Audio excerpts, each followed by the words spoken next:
Bom, a gente recebe agora no Jornal da Manhã o Luiz Célio Botura, engenheiro, consultor em engenharia urbana e transporte. Muito obrigada pela sua participação aqui. Bom dia para você. Bom dia, Marcela. Bom dia a todos. Bom dia aos ouvintes. Bom, o nosso assunto é a invasão dos patinetes pelas grandes cidades, né? Não só em São Paulo, Rio de Janeiro, Belo Horizonte. E o que falta é uma regulamentação e cada cidade está correndo atrás para criar uma regulamentação. Aqui em São Paulo, eu conversei com o secretário municipal de transportes, ele disse que até em 45 dias essa regulamentação deve estar valendo. Entre as principais medidas é proibir o uso de patinete nas calçadas. O que o senhor acha disso? Em primeiro lugar, temos que analisar que o trânsito é comportamental. Então vai depender mais da pessoa que está montado naquela brincadeirinha lá, a respeitar as regras, as normas e a coletividade. Então esse é o grande problema. Aquilo parece que é empolgante, eu não tive ainda a coragem, pela minha idade acho que não dá mais para tentar, mas é uma coisa que na calçada, para mim, a calçada chama-se passeio público. A calçada é exclusivamente para o pedestre. Nem banca de jornal, aqueles negócios do que costumam pôr na calçada, pode ter. Então, quer dizer, e as nossas calçadas são péssimas, mal mantidas, mal construídas, cheia de degrau, cheia de sobe e desce, inclinado. Então, quer dizer, é totalmente inadequado para que ande com o patinete, porque é um veículo, além do mais, silencioso, parece que é empolgante, as pessoas também não têm proteção, ok? É delas mesmo. Na realidade, o mais importante é a proteção aos demais. A discussão do capacete, por exemplo, é uma coisa muito boa para o condutor, mas em relação aos outros, não. Porque apesar de tem um certo entendimento da semelhança do patinete com a bicicleta elétrica. Até tem uma resolução do CONTRAN, se não me falha a memória, 465, que fala no veículo autopropulsor. Tá? Então, nós temos que achar a semelhança e ir atrás de solução, mas tem que ser rigoroso. Agora, eu vejo como grande responsabilidade disto o promotor, o operador do sistema. As empresas. Porque se elas forem exigentes, pode ser que o mercado caia. Agora, se ela for responsável, ela vai nos ajudar a melhorar o ambiente. Então, quer dizer, é algo... O aplicativo veio para mudar o mundo, não temos dúvida, e vai cada vez mais mudar o mundo. Agora, não pode mudar o mundo para piorar. Tá? Pra você ter uma ideia, o número de acidentes no Brasil de trânsito por ano dá um custo de 340 bilhões por ano. Em 10 anos, se nós conseguimos reduzir 10% ao ano, em 10 anos serão 1 trilhão e 400 milhões, porque vai se diminuindo. A briga da Previdência está falando num bilhão. A Previdência precisa de uma briga violenta com o Congresso. A aplicação da lei de trânsito, onde envolve o patinete, é uma questão de aplicar rigorosamente, não precisa negociar com o Congresso. Então, quer dizer, além do mais, tem uma vantagem: salva a vida, diminui as sequelas, diminui as dores familiares. Então, é uma coisa... eu ontem ouvi aqui na Jovem Pan alguém falar de uma vereadora, deputada do Rio de Janeiro, que caiu. Ela era novata, nunca tinha andado. Nunca tinha andado. O carro, pelo menos, você tem que fazer um curso, um exame, etc. Então, ela corajosamente andou. Caiu, bateu a cabeça. E agora fez um projeto de lei. Será que nós precisamos sofrer primeiro para sentir o problema e dizer assim, não, aquilo tem que ser regulamentado? Porque a gente vê que a ideia é boa, né, Botura, de tentar trazer novas opções para o trânsito, principalmente a gente pega o exemplo aqui de São Paulo, que tem um trânsito caótico, muitos carros na via, e a gente tenta sempre trazer uma nova opção para justamente melhorar a questão da mobilidade, mas é importante também, por outro lado, ter essa regulamentação para saber como utilizar, né? Então, a ligação de ponta, quer dizer, a interligação, a distribuição com o bairro, a captação, tá? É muito importante.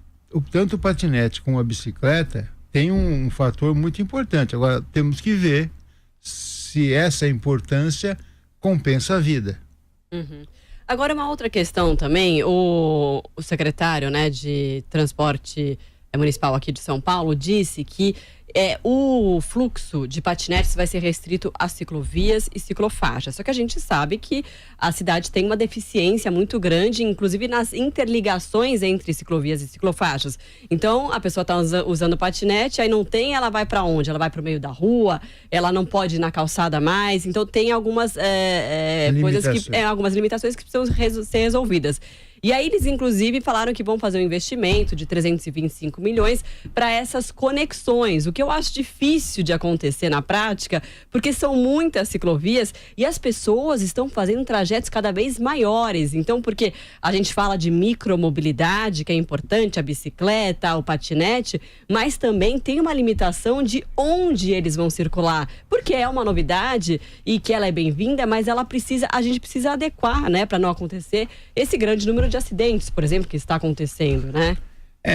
A ciclofaixa, ciclovia, etc. tal, de uma maneira geral, foram feitos meio por propaganda política. Era uma quantidade a ser atingido independente dos fatores. Ia lá, pintava tanto é que hoje em dia a maior parte é para fantasma.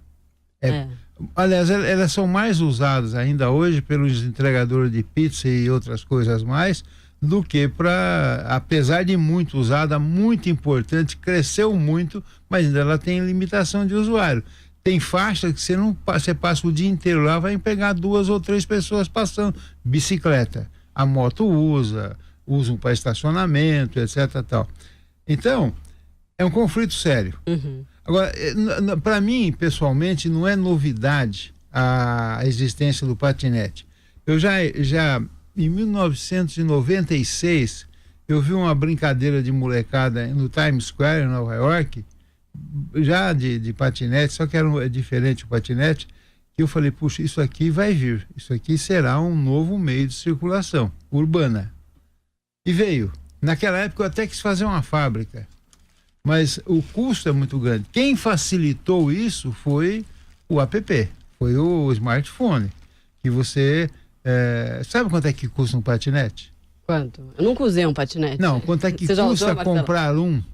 Comprar não.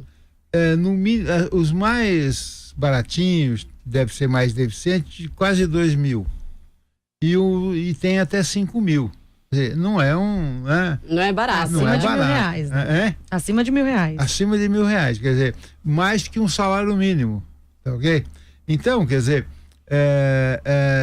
esse era um aspecto que me impediu até de desistir de eu fabricar no Brasil esse equipamento. Eu acho que a ideia de compartilhar, né, usar o aplicativo justamente para você conseguir usar e depois deixar para outro usar, isso facilitou de uma forma muito... O compartilhamento está em moda hoje, né? Uhum. Então, quer dizer, mas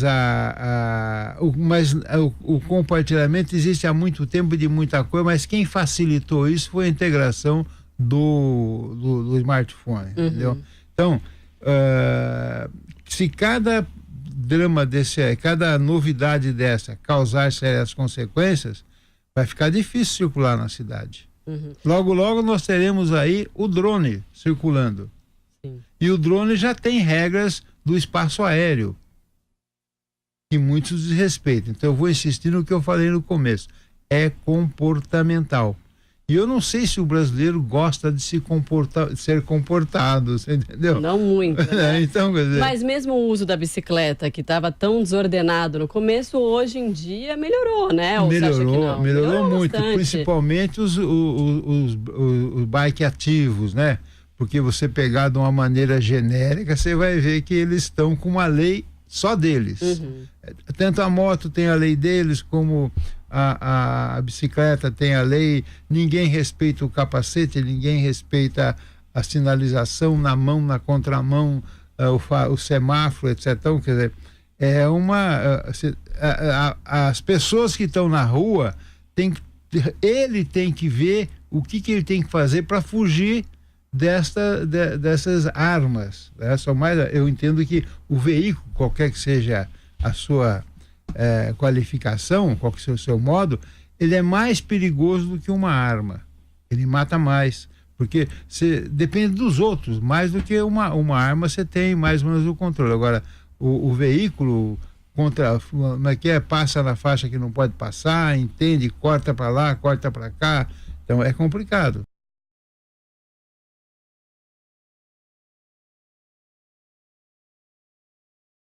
A gente falava aqui da questão justamente do patinete. Ontem eu estive perto do Parque do Povo, né? Tem muita gente usando esse patinete e tem uma questão ainda complicada. Você não pode andar na calçada porque acaba atrapalhando o fluxo de pedestres, mas o pessoal que tentava usar ali a ciclovia do próximo ao Rio Pinheiros, ali no acesso da ciclovia, também não podia, porque veículos elétricos não podem utilizar essa ciclovia. Então fica ainda uma coisa um pouco nebulosa, né? As pessoas não sabem direito onde podem usar o patinete, de que maneira. É preciso de fato uma regulamentação, mas enquanto isso, o que pode ser feito, hein, Botura? Bom, na realidade, todo mundo fala em fiscalização. Não falta fiscalização. Se puder e a fiscalização é específica. Aquele é trânsito, aquele é lixo, aquele é buraco. Não existe um fiscal genérico, tá ok?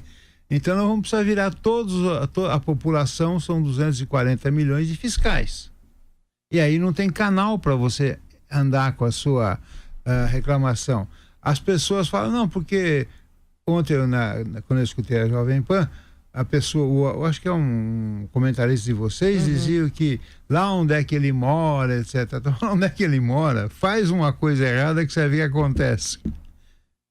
Tem um vídeo na internet que é uma motocicleta nos Estados Unidos andando, cortando no meio da faixa, né? O carro da polícia não tem dúvida, tira a chave da moto e vai conversar lá fora e guarda a moto, retém a moto. Então, aqui não, aqui não pode fazer prova contra si mesmo, não pode não sei o quê.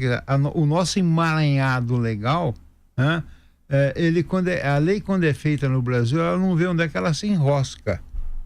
Então, quer dizer, é o caso aí das restrições de faixa de circulação. Então, a grande possibilidade de circular que as pessoas veem é porque a impunidade é uma ferramenta, um instrumento, uma qualidade nacional. Agora, Botura, o que tem de norma até hoje é uma norma de 10 anos atrás do CONTRAN, que determina que, inclusive, o patinete pode andar na calçada a 6 km por hora e na ciclovia a 20 km por hora. Será que não era o caso do próprio CONTRAN ter uma norma que valha para o país inteiro, do que cada cidade correr atrás da sua regulamentação, até para facilitar a fiscalização? Olha, eu entendo a seguinte coisa: o governo federal deve fazer a grande armação do processo.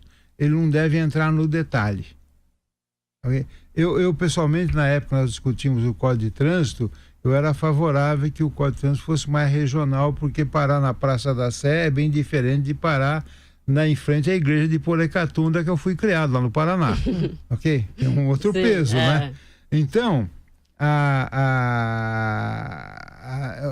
as grandes diretrizes têm que estar no Código Nacional de Trânsito, para daí começar a cada peculiaridade ser tratada. Tá? Vamos pegar nos Estados Unidos, pela sua Constituição, sem querer comparar, mas tirando um parâmetro, cada estado e até cada condado tem o detalhamento legal aplicado ao seu espaço. Então, quer dizer, a cidade é montanhosa, a cidade não tem montanha, a cidade tem ruas largas, a cidade não tem ruas estreitas, tem calçada. No caso do bar, o bar aqui, porque em tais e tais cidades do mundo tem o bar na calçada, passeio público. Aqui nós temos uma faixinha vergonhosa, toda esburacada, que as pessoas querem copiar e na marra, se não fizer não é moderno, tá fora de, você entendeu? É retrógrado, então, quer dizer, tá superado, não é? Então, porque a nossa cidade, de uma maneira geral, quase sem exceção, elas foram criadas meio à tapa, assim, na espontaneidade. São Paulo, as principais vias eram as ligações rodoviárias, ou viárias, ou estradas, que tinham no século XIX.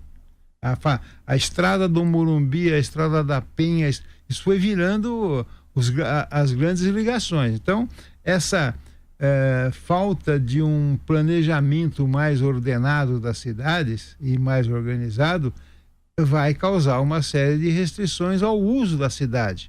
Então, não sei se já falei aqui hoje, mas eu considero que o trânsito é uma grande sinfonia, onde a partitura está na sinalização e no respeito cada um. Ninguém não vai numa sinfonia começar a fazer o que ele quer. Está definido o que ele tem que fazer. A pessoa, quando é habilitada, e no caso do patinete não é, ela assina um documento ao aceitar que ela vai respeitar as leis, mas não respeita. Cada um quer a sua. Não, porque a indústria da multa, será que é mais forte a indústria da multa ou a indústria da impunidade? Pois é. A multa é um ato espontâneo. Você quer ser multado. Mas nesse caso não tem nem como multar, né? É por isso que eu falei anteriormente da responsabilidade da operadora. A operadora tem o teu cadastro lá, quem está usando naquele momento. Ela tem que se envolver nisso. Aquele acidente da Faria Lima, recentemente, uma pessoa de 60... Um carro atropelou um homem que estava no patinete. Não, um patinete atropelou uma pessoa. Não, foi ao contrário. Ao contrário? Carro atropelou um patinete, fugiu, não prestou socorro. Então, quer dizer, como é que fica a relação? O carro é alguém que está pagando para usar a via. IPVA, tem licença, tem uma série de coisas. Quem é o intruso? Eu entendo que a via, espaço público, é para o pedestre. O invasor é o automóvel. É o veículo. Agora, o patinete é também um invasor, mas é um invasor irregular, sem nenhuma regra, teoricamente ele não tem proprietário, apesar dele você paga a taxa para alguém, ele é proprietário, mas no código, quando você faz um acidente, qualquer irresponsabilidade, qualquer impunidade com o seu carro emprestado para terceiros, de quem é a responsabilidade? Do dono do veículo. Quando na frota a empresa põe o carro à disposição do empregado ou de qualquer um outro, quem é o responsável? O empresário, o dono da empresa. Então, é complicado, vão sair leis absurdas, exigências fantásticas. É uma luta, quer dizer, da mesma luta que tivemos na época do código para implantar a pontuação, aceitar o radar, ter que concordar que a moto podia andar na entrefaixa. Que foi uma negociação pesada para poder mais ou menos assim aceitar a multa automática, que no fundo independe da fiscalização, que é no fundo o radar ou qualquer captador, qualquer sensor. Então, quer dizer, essas coisas são difíceis, os interesses econômicos são complicados. Hoje, Botura, qual seria a melhor solução para o patinete elétrico? Usar a ciclofaixa? Eu entendo que é menos mal. Eu entendo que é menor. Numa visão que o importante é preservar a vida. Então temos que evitar óbitos e temos que evitar sequelas. Isso tem um custo à sociedade muito grande. Então, quer dizer, vamos, por enquanto, compartilhar a ciclofaixa, a ciclovia, qualquer coisa. Mas não é o ideal. É mais uma quebra-galho. Nós somos especialistas em quebra-galho. Gambiarra é o nosso forte. Mas o senhor acredita que o patinete elétrico, até a bicicleta, chega justamente como uma nova opção para essa intermodalidade, principalmente em São Paulo, que é uma cidade grande, que está com grandes problemas de trânsito? Na realidade, a bicicleta elétrica e o patinete são veículos automotor, né? São veículos de motor individual e autopropelido. Então temos que ela é importante, mas tem uma série de consequências que tem que ser administrada. Bom, agora uma última dúvida: como essa fiscalização vai ser feita depois que essa regulamentação for implementada? É muito difícil, né? É um desafio muito grande. É um desafio muito grande. Nós não conseguimos fiscalizar o que tem aí. Tem um estudo aí que em cada 4.000 infração nós multamos 4.000 vezes a mais do que... E com placa, que é mais fácil. Com placa. A moto, por exemplo, é quase que infiscalizável. E a moto tem lá a placa, tem uma série de aspectos. Então, a bicicleta é impossível. Antigamente, acho que não, vocês são mais jovens ainda, mas aqui em São Paulo você tinha uma bicicleta, tinha uma plaquinha atrás, você era obrigado a registrar. Isso nos anos 50, 60, por aí, entendeu? Então, mas também não adiantava nada, entendeu? Era uma piada, né? Mas tanto é que tiraram, né? Agora, não tem radar para isso, não tem nenhuma automação. Difícil. É uma missão tendendo para impossível. Nada é impossível, mas essa é difícil. Será um desafio, né, Botura? Além de um desafio, será uma luta em glória, eu acho. Olha, agradeço muito a sua presença aqui conosco nos estúdios da Jovem Pan. Nós conversamos com o engenheiro Luiz Célio Botura, consultor em engenharia urbana e também transporte, falando aí sobre a febre dos patinetes em grandes capitais do país. Muito obrigada, Botura. Um bom dia. Muito obrigado, estou sempre à disposição. Bom dia.